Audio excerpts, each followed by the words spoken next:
although Trump won Wisconsin pretty handily. Yeah, but Trump's not a conservative. He's a populist. Conservative versus populist. What's the real difference? Populist. Conservative. Establishment. Anti-establishment. If you've been following political news in the last few years, chances are you've heard these labels tossed around, sometimes interchangeably, sometimes as insults, and occasionally as rallying cries. But what exactly is the difference between a conservative and a populist? Is one a belief system and the other a style? Can someone be both?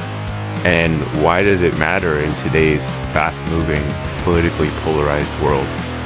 Let's unpack the key differences with real-world examples to help make sense of these terms and their growing impact on modern politics.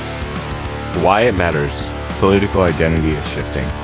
Today's political landscape is rapidly changing. Voters are angry. Institutions are being questioned. And charismatic leaders are riding emotional waves of support to power. As a result, conservatism and populism are colliding and sometimes blending in surprising ways. Leaders like Donald Trump, Boris Johnson, and Jair Bolsonaro have been called both conservative and populist. But they're not the same thing. Knowing the difference helps voters decode not just what a politician believes, but how they plan to lead and what risks or rewards their approach may bring. What is a conservative? Let's start with conservatism, which is a well-established political ideology rooted in the preservation of tradition, order, and stability. At its core, conservatism tends to value cultural and institutional continuity, preserving long-standing institutions like family, religion, government structures, and rule of law. Limited government, especially in the economy. Conservatives typically champion free markets and lower taxes.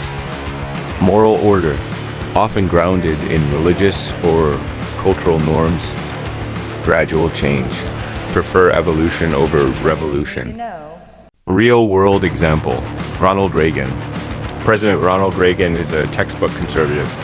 He lowered taxes, deregulated industries, increased defense spending, and emphasized individual freedom. But he did so with a tone of optimism and respect for democratic institutions, never urging citizens to overthrow the deep state or dismiss constitutional norms. Reagan's famous line, "Government is not the solution to our problem. Government is the problem," reflects conservative skepticism towards centralized power, but not disdain for government itself. Other conservative figures, Angela Merkel, Germany, advocated for economic stability and social cohesion through pragmatic center-right governance. George W. Bush, U.S., pushed conservative policies with strong faith in institutions and international alliances. Mitt Romney, U.S., promotes fiscal discipline, constitutional integrity, and a rules-based political order. These figures favor long-term institutional strength over impulsive, emotional politics. What is a populist? Now, let's look at populism, which is less an ideology and more a political style or strategy. Populists can be found on the left or right. What unites them is a belief that the system is rigged, the elites are corrupt, and power should return to the people. Key traits of populism: anti-elite rhetoric.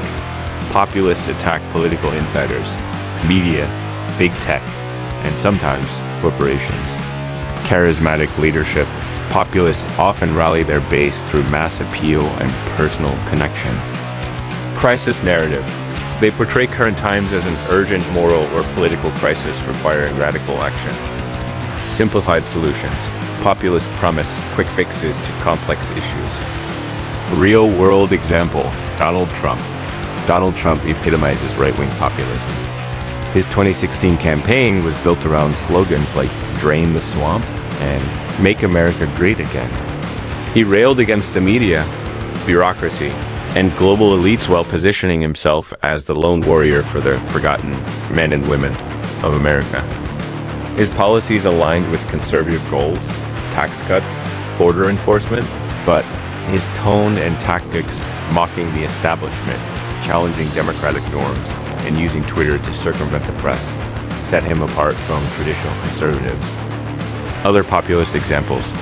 Jair Bolsonaro, Brazil, attacks political elites, courts, and the media while appealing to nationalism and traditional family values. Marine Le Pen, France, frames immigration and EU membership as threats imposed by out-of-touch elites. Bernie Sanders, US, a left-wing populist, he criticizes billionaires, corporate interests, and the 1%, while advocating for wealth redistribution and healthcare for all. Whether left or right, populists see themselves as voices of the people against a corrupt system.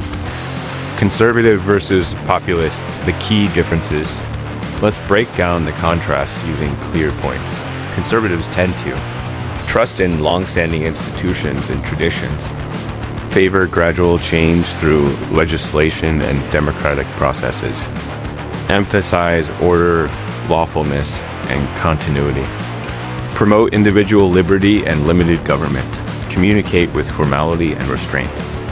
Populists tend to distrust institutions as corrupt or broken, demand swift, dramatic reforms, frame issues in terms of good, the people, versus evil, the elites, use emotional or combative language to mobilize support, view opposition as a threat to the people's will where they overlap. Sometimes a politician blends both approaches. This happens often on the political right, where conservative values and populist energy can coexist. Example, Boris Johnson, UK. As a Conservative Party leader, Boris Johnson pushed for Brexit and deregulation. But his Take Back Control campaign was pure populism, urging British voters to reject unelected Brussels bureaucrats and reclaim national sovereignty. He combined conservative policies with populist flair, something that made him wildly popular in some circles and divisive in others. Conservative versus populist, a helpful analogy. A conservative looks at the system and says, let's maintain the parts that work. We can fix things slowly and carefully. A populist looks at the same system and says, burn it down. The elites built it for themselves, and we need to rebuild it for the people. Final thought, know the labels, but look beyond them. We live in a time where political branding is stronger than ever. Leaders choose whether to run as disruptors or defenders or guardians or guardians. But behind every label, conservative, populist, progressive, nationalist, lies a unique blend of ideas, goals, and personalities. Understanding what a leader believes, conservative or progressive, and how they communicate, populist or establishment, allows us to be smarter voters, better citizens, and more informed critics. Next time you hear someone called a populist or conservative, don't just accept the label, ask how they lead, what they want to change, and how they plan to do it. Because knowing the difference isn't just political trivia, it's essential to understanding the future of democracy.